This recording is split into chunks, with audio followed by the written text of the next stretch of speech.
Hey everybody, welcome back to another episode of The Film Detective, where today we're going to be talking about Halloween Ends, and more specifically we're going to be talking about Corey Cunningham's character. Is he the copycat killer? Is he the red herring? And I also want to dive into Nick Castle's role in this film. I think it's a lot more than what we are anticipating. Before I do that, do me a favor, subscribe to my channel, give this video a thumbs up, leave a comment down below, and most importantly, I'll get into it towards the end of this. Hit the bell notification icon so that you can get notified whenever I do put out videos or do impromptu live streams. So we know from the Synopsis Universal Pictures YouTube account left when the teaser dropped, the meat and potatoes of this synopsis basically they gave us is where it says 4 years after the events of last year's Halloween Kills, Lori is living with her granddaughter Allison, Andy Matichek, and is finishing writing her memoir. Michael Myers hasn't been seen since. Lori, after allowing the specter of Michael to determine and drive her reality for decades, has decided to liberate herself from fear and rage and embrace life. But when a young man, Corey Cunningham, is accused of killing a boy he was babysitting, it ignites a cascade of violence and terror that will force Lori to finally confront the evil she can't control for once and for all. So after the trailer dropped, the next day I had done a live stream with my buddy Bob Hunt, which please check this out. Check that out after you watch this video. But we started talking about just kind of play by play on what we were given by Universal. And, you know, we covered the intro where Haddonfield looks like it trimmed articles from the newspaper posted up on the wall. Now, my initial thought was like, okay, this is somebody's shrine to all the crap that's been happening in Haddonfield. Then I started thinking, well, whose is it? Is it someone who's obsessed with trying to crack the case of where's Michael and, you know, people disappearing? Or is it someone who's got a shrine to their work, what they're doing in the 4-year gap that Michael isn't there, right? So a lot of people had speculated initially that this was going to be Lori's bedroom. But one thing that kind of gave it away for me, if you look in the left corner where I have this yellow circle, that's a basketball hoop. That's one of those like closet. My son has one. I used to have one. I don't think that Lori's decompressing or, you know, trying to compartmentalize her anxiety and stuff by shooting hoops in her room. I know that, you know, some of the things that people thought was maybe the pumpkin was her trying to show Allison that she's coping with her anxiety and her stress and her PTSD by, you know, putting a jack-o'-lantern right there on the fireplace mantle. And, you know, someone else had mentioned, you know, yeah, I think that's her room because, look, there's medication and here's her little tray for everything that she's supposed to take. I could see those two things, right? The jack-o'-lantern and the pills. But the basketball hoop was kind of, that was my thing. And not only that, but if you're trying to distance yourself from your, you know, the things that trigger those negative emotions or negative thoughts, you wouldn't have those clippings. And that's me assuming that those clippings are talking about everything that's happening in Haddonfield, maybe Michael. This is where I kind of went down a rabbit hole, because we have the shot of the Shape, or who is the copycat version of the Shape, pushing the door open, and at least you see 4 of the 5 fingers pushing the door open, which can't be Michael. And I theorize maybe they inverted the shot, but you can see from the ring on Lori's right finger, and you can match it up with other clips throughout the trailer that they didn't flip this shot. I don't think this is Lori's house. I don't think that this, or Allison's house and Lori's living with her. I don't think that's it. I think Lori figured out that there's a copycat killer, and through whatever means, it led her back to Corey Cunningham's house. But I think Corey Cunningham is a red herring, and I think the person that's the actual shape is Corey's father, who is played by Nick Castle. So I'm sure I have about half of you on board with this already. And the other half are going to be like my, junior high math teacher that's saying, hey, show your work.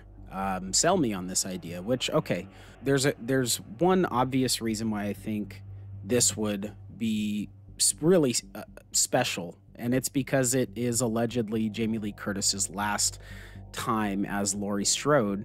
And we know that Nick was the shape in the original Halloween. Even though he may not be the shape, having a standoff or a final battle between them two and closing this series out, I think that would be really special. So that's one reason why I think that, but that's not the only reason.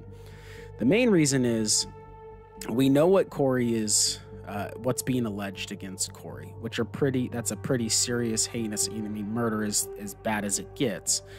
But as the father of that family, Nick, I don't know what his name is going to be in this film, but we'll just refer to him as Nick, Corey's father. He wants to make the presumption of innocence so overwhelming that he dons the coveralls and the mask, and after we start having shape sightings, almost like Bigfoot sightings, right? Where people will be looking out their window and they'll see Michael in the backyard, right? And maybe him just doing that, having, he's got, his heart is in the right place, right? He wants to make his son, he wants to make the townspeople of Haddonfield feel like it's misguided blame on his son. And he doesn't want the mob like we saw in Kills, because we know that this is going to create hysteria from the synopsis they gave us. He doesn't want the townspeople to turn on him and his family, make them unsafe. So Michael is the easy fall guy. So he starts popping up left and right. People start seeing him, and maybe, like they said with the Christine parallel between this movie and John Carpenter's other movie, maybe as he's doing that, it begins to consume him, right? He starts feeling the evil, right? And it goes as far as him actually starting to take people's lives.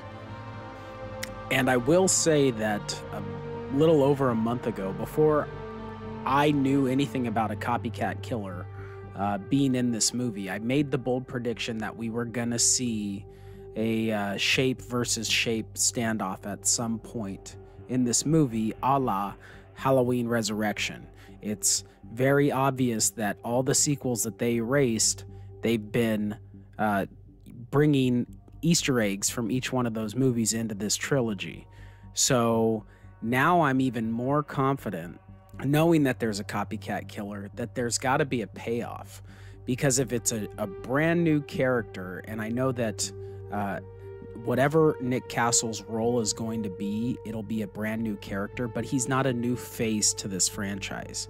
If they just bring in Joe Blow off the streets and and make him the guy who is revealed when the mask is removed, it's not going to have the same weight that it would if we saw Nick Castle.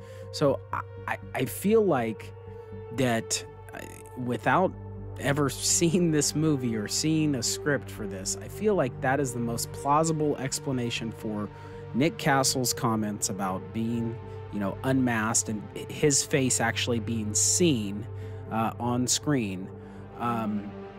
It makes the most sense from a story standpoint, and it makes the most sense from the fan standpoint. That's what I feel like a majority of us would like to see. But let me preface by saying that is the story we want to see, given the fact that this is the direction that they're going. I know there's other theories out there, or maybe a better way to end this story without using or incorporating a copycat killer. But since they made that choice, I feel like this is going to have the most payoff. So with all that being said, let's do a quick recap. The bedroom that we see Laurie in is going to belong to Corey Cunningham. Those newspaper clippings on the wall are going to be stories about his murder allegations, and that was something that he was focusing on. The person opening the door that's in the coveralls and mask is going to be the imposter or copycat, Michael Myers. Once that person is revealed, we're going to find out that that is Corey's father, who is played by Nick Castle. Corey's father has been walking around as the Shape to try to get heat off of his son for the murder of that child, making everybody default back to Michael's back. And although Nick Castle's character's heart initially was in the right place, what happens is each time he puts that mask on, he has a harder time taking it off.